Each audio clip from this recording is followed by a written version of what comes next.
આજકાલ તમને ખબર હોય તો પેલી મૂવી આવી લાલો, ખબર છે બધાઈને?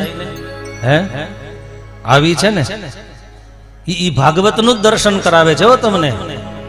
ક્યારેક એને જોવા માટે એંગલ બદલી નાખજો.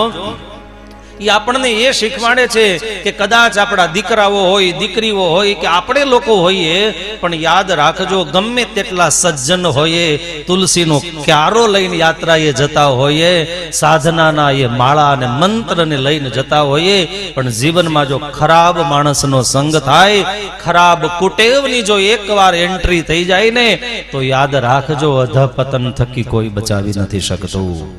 અને એટલા માટે મારી વિનંતી છે, ગંગાજળના પીનારાઓ આપણે છીએ, યમુના પાન કરનારાઓ આપણે છીએ. ભલા થઈ અને પવિત્ર ઋષિ મુનિઓના હૃદય દાજે ને એવું ક્યારેય ખાન ને પાન કરશો નહીં.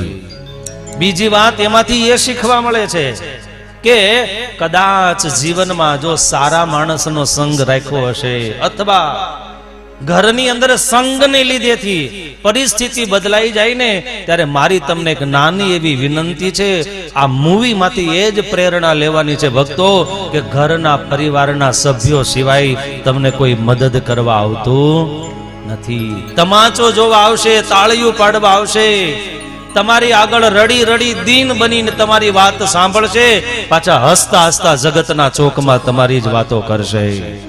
આ શીખવાડવા એ જ માગે છે. ભગવત ગીતાનો સાર છે.